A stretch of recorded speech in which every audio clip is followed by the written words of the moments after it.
Hi, ഉന്നയിസാണ്. Toscana മാർബിൾസിൻ്റെ മറ്റൊരു പുതിയ എപ്പിസോഡിലേക്ക് സ്വാഗതം. ഞാനെന്തേ ഒരു വൈറ്റ് മാർബിള് റാണ കാറ്റഗറിയിൽപ്പെട്ട ഒരു മാർബിൾ വിരിച്ച സൈറ്റിലാണുള്ളത്. അവിടെ വർക്കും കാര്യങ്ങളൊക്കെ പോളിഷൊക്കെ ഫൈനലായി കഴിഞ്ഞു. അതിൻ്റെ സ്റ്റെയർ കേസ് അപ്പം നിങ്ങൾ കാണുന്നത് കണ്ടില്ലേ? നമ്മൾ രാജസ്ഥാനിൽ വരുന്നൊരു ലെതർ, ഒരു ടൈപ്പ് ലെതറാണ്.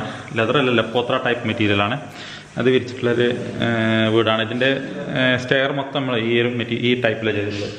ഇതിൻ്റെ റൈസർ കാര്യങ്ങളൊക്കെ വൈറ്റ്, ഈ ഒരു ഭാഗം ബ്ലാക്ക്, ഈ ഒരു ഭാഗത്ത് റൈസറും വൈറ്റ് കൊടുത്തിട്ട് നിങ്ങൾക്ക് ഇതിനകത്ത് വീഡിയോയിൽ കാണാൻ പറ്റും. അപ്പോൾ ഈ ഒരു വീട് ഇപ്പം നിങ്ങൾക്ക് ബാക്കിയുള്ള വർക്കുകളൊക്കെ ഉണ്ടാകും. അത്യാവശ്യം വലിയൊരു വീടാണ്. അത്യാവശ്യം നല്ല ഇൻറ്റീരിയർ കാര്യങ്ങളൊക്കെ ചെയ്യാനുള്ളൊരു വീടാണ്. പക്ഷേ ഇവിടെയുള്ള ഇൻറ്റീരിയർ കാര്യങ്ങളൊന്നും സ്റ്റാർട്ട് ചെയ്തിട്ടില്ല. ഇവിടെ പൊട്ടി വർക്കുകളെല്ലാം കഴിഞ്ഞിട്ടുണ്ടായിരുന്നു. ചുമരിനകത്തുള്ള ആ വർക്കെല്ലാം കഴിഞ്ഞ ശേഷം നമ്മൾ മാർബിൾ ഇപ്പോൾ ഫ്ലോർ ചെയ്തു. ഫ്ലോർ ഫുൾ ഫിനിഷിങ് ചെയ്തു. 0 മുതൽ ഓയിൽ പോളിഷിങ് വരെയുള്ള എല്ലാ വർക്കുകളും ചെയ്തു. ഇനിയാണ് ഇവർക്ക് ഇവിടെ ഇൻറ്റീരിയറും കാര്യങ്ങളൊക്കെ ചെയ്യാനുള്ളത്. അപ്പോൾ ഇതിനകത്ത് ബെഡ്റൂമിനകത്ത് അവർ കോട്ടും കാര്യങ്ങളൊക്കെ സെറ്റ് ചെയ്യുന്നുണ്ട്. നീ കണ്ടാൽ മനസ്സിലാവും. ബാക്കിയുള്ള കാര്യങ്ങളൊക്കെ കണ്ടാൽ മനസ്സിലാവും. ഒന്നും സെറ്റ് ചെയ്തിട്ടില്ല. അപ്പോൾ ബാക്കിയുള്ള സീലിംഗ് കാര്യങ്ങളൊക്കെ കഴിഞ്ഞിട്ട് കേട്ടോ. അപ്പോൾ കോട്ടും കാര്യങ്ങളൊക്കെ അവർക്ക് സെറ്റ് ചെയ്യണം. അപ്പോൾ അതെല്ലാം ഇൻബിൽട്ടായിട്ട് സെറ്റ് ചെയ്യുന്ന രീതിയിലാണ് അവർ ചെയ്യുന്നത്. അപ്പോൾ അതുകൊണ്ട് തന്നെ അവർക്ക് നമ്മൾ ഈ മാർബിൾ വർക്ക് ചെയ്ത് ഫിനിഷ് ചെയ്തതിന് ശേഷം മാത്രമേ അവർക്ക് ബാക്കിയുള്ള വർക്കൊക്കെ ചെയ്യാൻ പറ്റുള്ളൂ. കാരണം ഇനി എന്തെങ്കിലും ഫ്യൂച്ചറിൽ ഈ ഇൻബിൽട്ടായിട്ട് സെറ്റ് ചെയ്ത് ചെയ്യാൻ പിന്നെ അത് അതിനകത്ത് പോളിഷ് പോകുന്നുള്ള പ്രശ്നങ്ങളൊക്കെ ഉണ്ട്. അവരങ്ങനെ ഒരു റിക്വയർമെൻറ്റ് പറഞ്ഞപ്പോൾ നമ്മളത് മൊത്തം ഫിനിഷ് ചെയ്ത് കൊടുത്തു. ഇതിന് ശേഷം നമ്മൾ ചെയ്യുന്ന വർക്ക് എന്താണെന്ന് വെച്ചാൽ ഈ മാർബിളിനകത്ത് നമ്മളൊരു സ്റ്റിക്കർ ഒട്ടിക്കും. ഓയിൽ പോളിഷെല്ലാം കഴിഞ്ഞതിന് ശേഷം ചെയ്യുന്നത് കേട്ടോ. സ്റ്റിക്കർ ഒട്ടിക്കും. ഈ സ്റ്റിക്കർ ഒട്ടിച്ച് കഴിഞ്ഞാൽ ഇവരുടെ വർക്കും കാര്യങ്ങളൊക്കെ അവർക്ക് സ്റ്റാർട്ട് ചെയ്യാം. എപ്പോഴാണോ അവർക്ക് വർക്ക് ഫിനിഷ് ആവുന്നത് ആ സമയത്ത് സ്റ്റിക്കറാണ് പറിച്ചു കഴിഞ്ഞാൽ ഈ മാർബിളിനകത്ത് കറ പിടിക്കുന്ന പ്രശ്നങ്ങളോ അതല്ലെങ്കിൽ ചളിയാവുന്ന പ്രശ്നങ്ങളോ സ്ക്രാച്ചസ് വരുന്ന പ്രശ്നങ്ങളോ ഒന്നും ഉണ്ടാവില്ല. അപ്പോൾ അതെങ്ങനെയാണെന്നാണ് നിങ്ങൾക്ക് കാണിച്ചു തരുന്നത്. നിങ്ങൾ ജസ്റ്റ് ഒന്ന് കണ്ടു നോക്കൂ. വൈറ്റ് മാർബിൾസിനകത്തല്ല, എല്ലാ മാർബിൾസിനകത്തും നമുക്ക് ചെയ്യാൻ പറ്റും. ഇത്തിരി കോസ്റ്റ്ലിയാണ്. പക്ഷേ നമ്മൾ ചെയ്യുന്ന വർക്കിന് നമുക്കൊന്നുകൂടെ ഫിനിഷിങ് കാര്യങ്ങളൊക്കെ കിട്ടാൻ വേണ്ടിയിട്ട് ഈ ഒരു കാര്യം ചെയ്യുന്നത് നല്ലതാണ്. അത് ചെയ്യുന്ന മെത്തേഡ് ഞാൻ നിങ്ങൾക്ക് ജസ്റ്റ് ഒന്ന് കാണിച്ചു തരാം.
അപ്പോൾ സിറ്റ് ഔട്ട് ഭാഗത്ത് ഏകദേശമൊക്കെ തീരാറായിട്ടുണ്ട് ഇതിൻ്റെ വർക്ക് ചെയ്യുന്നത്.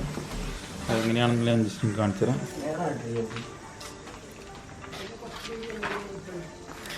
ഇതാണ് സ്റ്റിക്കർ. നമ്മൾ സാധാരണ നോർമൽ സ്റ്റിക്കർ വർക്കിന് വേണ്ടി ഉപയോഗിക്കുന്ന സ്റ്റിക്കർ തന്നെയാണ്. വൺ സൈഡ് പശയുള്ള സ്റ്റിക്കറാണ്. ഇപ്പോൾ ഈ ഒരു ഭാഗം റിമൂവ് ചെയ്തിട്ടാണിത് പൊട്ടിക്കുന്നത്. ആ പൊട്ടിക്കുന്ന മെത്തേഡ് ഞാൻ ജസ്റ്റ് നിങ്ങൾക്ക് കാണിച്ചു തരാം. നമ്മളാദ്യം ഈ ലെങ്ത്ത് എത്രയാണോ സിറ്റ് ഔട്ടിൻ്റെ ലെങ്ത്ത്, ആ ലെങ്ത്ത് അനുസരിച്ച് മാത്രം കട്ട് ചെയ്തെടുത്തു. സ്കേറ്റിംഗ് കൂടെ കയറി നിൽക്കുന്ന രീതിയിലാണ് കട്ട് ചെയ്യുന്നത്. അതിനുശേഷം ഒരു ഭാഗം റിമൂവ് ചെയ്ത്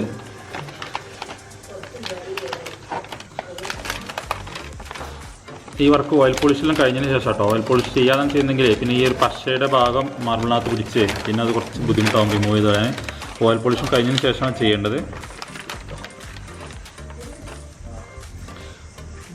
കറക്റ്റ് ലൈനിലാണെന്നുള്ളത് ജസ്റ്റ് നോക്കണം. അല്ലാന്നുണ്ടെങ്കിൽ അതിനകത്ത് എയറും കാര്യങ്ങളൊക്കെ വന്നിട്ട് അതൊരു ബുദ്ധിമുട്ടായി മാറും.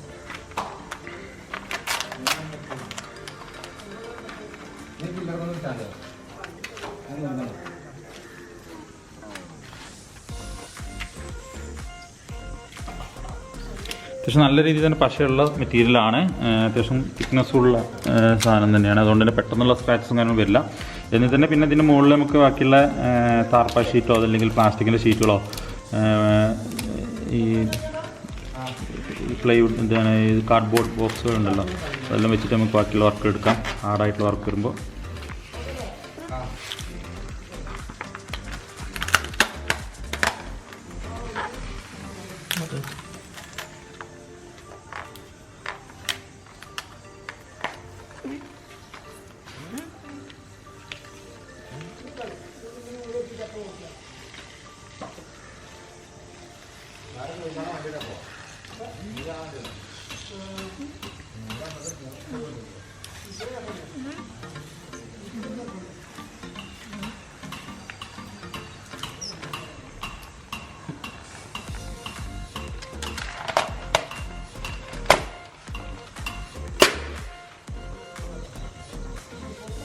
അത്യാവശ്യം റിസ്ക് പിടിച്ചൊരു വർക്ക് തന്നെയാണ്. നമ്മളത് ക്ലിയറായിട്ട് അതിൻ്റെ ആംഗിൾ തെറ്റാത്ത രീതിയിൽ തന്നെ ചെയ്താൽ മാത്രമേ ഒക്കെ പെർഫെക്റ്റ് ആയിട്ട് നമുക്ക് കിട്ടുള്ളൂ.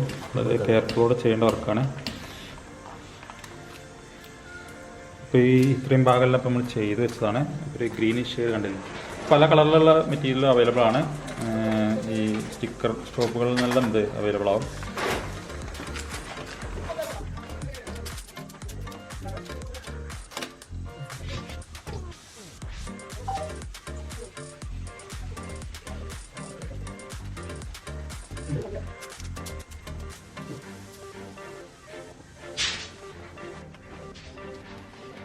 ഈ രീതിയിൽ സ്റ്റിക്കർ ചെയ്യുന്നതുകൊണ്ട് നമ്മൾ സാധാരണ ഈ വർക്ക് ഫർണിച്ചർ വർക്കൊക്കെ നടക്കുന്നുണ്ട്. ഇപ്പോൾ ഇവിടെ ഈ ജനലും കാര്യങ്ങളൊന്നും വർക്ക് തീർന്നിട്ടില്ല. എനിക്ക് കണ്ടാൽ അറിയാം, ജനലും വാതിലും കാര്യങ്ങളൊന്നും വർക്ക് തീർന്നിട്ടില്ല. അപ്പോൾ ഈ വർക്കെല്ലാം ചെയ്യുന്ന സമയത്ത് നമുക്ക് കറ പിടിക്കുക പ്രശ്നങ്ങളൊക്കെ ഒരുപാട് എല്ലാ സൈറ്റിലും കാണാറുണ്ട്. അവരെ പറഞ്ഞ കാര്യമില്ല, വർക്കേഴ്സിൻ്റെ ശ്രദ്ധ കൊണ്ടോ അതല്ലെങ്കിൽ എങ്ങനെയെങ്കിലും വേറെ എന്തെങ്കിലും പ്രശ്നം കൊണ്ടോ അങ്ങനെ സംഭവിക്കാറാണ്.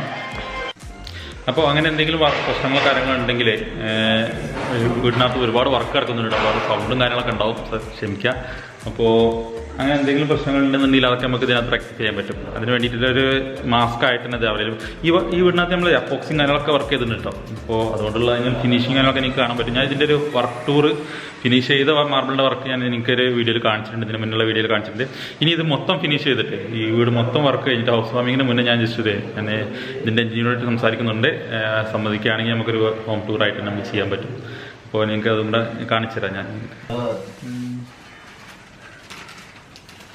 നല്ല കളർ കണ്ടോ.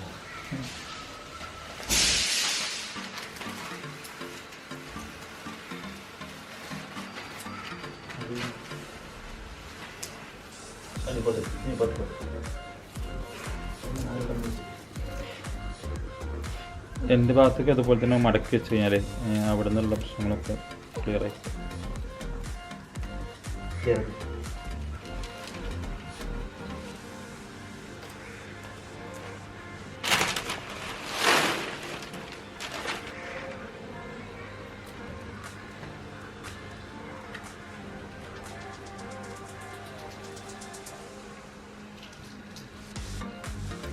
ഇപ്പോൾ ഏകദേശം സിറ്റ് ഔട്ടിൻ്റെ ഏകദേശം 90% ക്ലിയർ ആയി. ഇനി ഈ ഒരു പോർഷൻ മാത്രമുണ്ട്. അതുപോലെ തന്നെ ഫ്രണ്ടിലെ സ്റ്റെപ്പ് പൊട്ടിക്കാനുണ്ട്.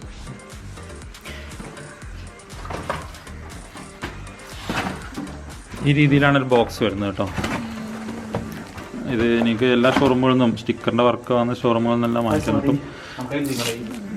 ഒരു 1 സൈഡ് സ്റ്റിക്കർ വരുന്നതാണ്, 1 സൈഡാണ് വരുന്നത്.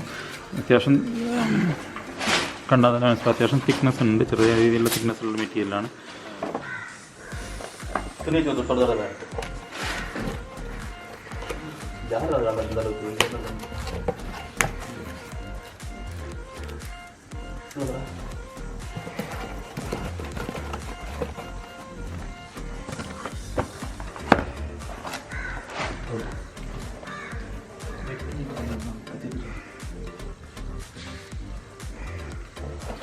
ഈ രീതിയിലാണ് വരുന്ന മെറ്റീരിയൽ.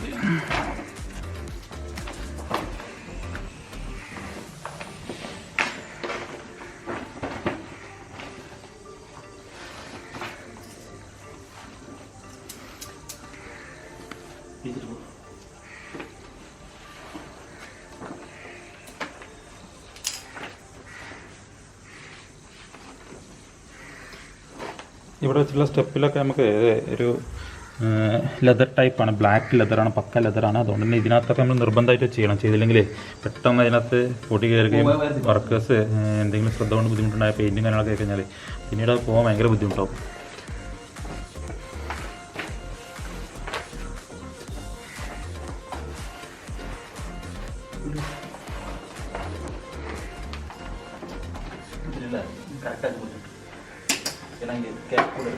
നമുക്കിനി ഫ്രണ്ടിലെ സ്റ്റെപ്പ് എങ്ങനെ ഒട്ടിക്കാമെന്നുള്ളത് ജസ്റ്റ് നോക്കാം.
അപ്പോൾ ഇതാണ് സ്റ്റിക്കർ വർക്ക് ചെയ്ത് നിങ്ങൾ കണ്ടത്, മാർബിളിനകത്തുള്ള സ്റ്റിക്കർ വർക്ക് ഈ രീതിയിലാണ് ചെയ്യാറ്.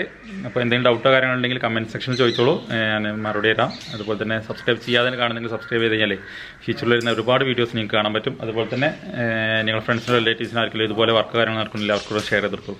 പുതിയൊരു വീഡിയോ അടുത്ത പ്രാവശ്യം കാണാം. അതുവരേക്കും ബൈ ബൈ.